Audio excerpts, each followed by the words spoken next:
अक्सर सभी लोगों को स्किन पर फोड़े या फुंसी होने की संभावना तो बनी ही रहती है, जिसमें से एक ऐसी समस्या है जो हमारी स्किन पर बाल टूटने की वजह से बनती है, जिसे बाल तोड़ कहते हैं, जिसके होने पर बहुत ज़्यादा पेन होता है और साथ में फीवर भी आने लगता है। इसलिए लोग इससे जल्दी से जल्दी छुटकारा पाना चाहते हैं। इसलिए उन लोगों के लिए मैं ये वीडियो लाया हूँ। इसमें हम आपको बताएंगे कि बाल तोड़ होता क्या है, कैसे फैलता है, किन किन लोगों में जल्दी फैलता है और इसका प्रॉपर ट्रीटमेंट क्या है। ट्रीटमेंट में भी मैं आपको दो तरीके बताऊंगा, एक देसी नेचुरल तरीका और एक क्लिनिकल ट्रीटमेंट, जिसमें मैं आपको दवाइयाँ बताऊंगा। जो आपको अच्छा लगे वो आप यूज़ कर सकते हैं। तो हेलो गाइस, मैं हूं डॉक्टर कल्पेश चंद्रवंशी। जो लोग इस चैनल पर नए हैं वो इस चैनल को सब्सक्राइब कर लें और नोटिफिकेशन पाने के लिए बेल आइकन को क्लिक कर दें। तो हम बात कर लेते हैं कि बाल तोड़ है क्या, ये क्यों फैलता है, किस वजह से फैलता है और किन लोगों में सबसे ज़्यादा दिखाई देता है। तो बाल तोड़ एक स्किन इन्फेक्शन है, जिसे मेडिकल टर्म में फॉलिकुलाइटिस कहते हैं। ये बाल टूटने की वजह से होता है और इसका main reason staphylococcus aureus bacteria होता है। जैसे कि जब हमें कभी घाव या चोट लग जाती है, तब ये बैक्टीरिया उन घाव चोटों के माध्यम से हमारे बॉडी में एंटर कर जाता है और वहाँ पे वो इन्फेक्शन क्रिएट कर देता है। स्टार्टिंग में तो ये पिंपल की तरह दिखाई देता है और बाद में ये गांठ और सूजन के साथ एक बड़ा रूप ले लेता है और एक फोड़ा वहाँ पे बना देता है, जिसमें बहुत ज़्यादा पेन होता है। और ये उन लोगों में सबसे ज़्यादा देखने को मिलेंगे जो डायबिटिक पेशेंट हैं, जो लंबे समय तक बैठे रहते हैं, काम करते रहते हैं, या जिन्हें पिंपल्स ज़्यादा होते हैं या जिनकी इम्यूनिटी कम है। अब हम इसके कुछ टाइप्स के बारे में जान लेते हैं। पहला जो है कार्बंकल। कार्बंकल मतलब एक बड़ा फोड़ा। मतलब इसमें होता क्या है कि किसी एक बाल में इन्फेक्शन ना होकर 3-4 बालों का एक ग्रुप होता है और वहाँ पर वो इन्फेक्शन होता है, जिसकी वजह से ये फोड़ा सबसे बड़ा दिखाई देता है। और यहाँ पे आप देखोगे कि एक छोटे छोटे पिन पॉइंट के रूप में मवाद वाले या पस वाले आपको यहाँ पे फोड़ा दिखाई देगा और ये हमेशा हमें शोल्डर या पीठ पर या नेक वाली एरिया में देखने को मिलेगा। सेकंड हमारा है हाइड्रोनाइटिस सुप्राटिवा। ये हमें उस जगह पे देखने को मिलेगी जहाँ पे रगड़न पैदा होती है या जहाँ पे वो रगड़ते एक दूसरे से, जैसे कि हमारे अंडर आर्म्स या जांघों के ऊपर वाला हिस्सा। थर्ड हमारा पाइलोनाइडल सिस्ट।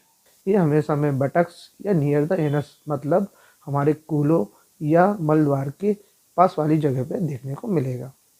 अब हम इसके कुछ लक्षण या सिम्टम जान लेते हैं। स्टार्टिंग में तो ये पिंपल की तरह ही दिखाई देगा, जिसके ऊपर छोटी फुंसी और लाल रंग का दिखाई देगा। बाद में होता क्या है कि इसमें सूजन आने लगती है और ये गांठ का रूप ले लेती है और अंदर ही अंदर मवाद भरने लगती है, जिसकी वजह से बहुत तेज़ दर्द होता है और कभी कभी कुछ पेशेंटों को तो इसकी वजह से फीवर भी आने लगता है।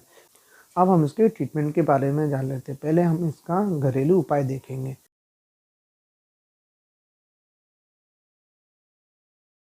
आप इसमें हल्दी का यूज़ कर सकते हैं, क्योंकि हल्दी में भरपूर मात्रा में एंटी इंफ्लामेटरी और नेचुरल ब्लड प्योरीफायर पाए जाते हैं, जो कि चोट और सूजन को काफ़ी आराम देते हैं। बाल तोड़ की समस्या में इसे आप लगाकर दर्द और सूजन की समस्या से छुटकारा पा सकते हैं।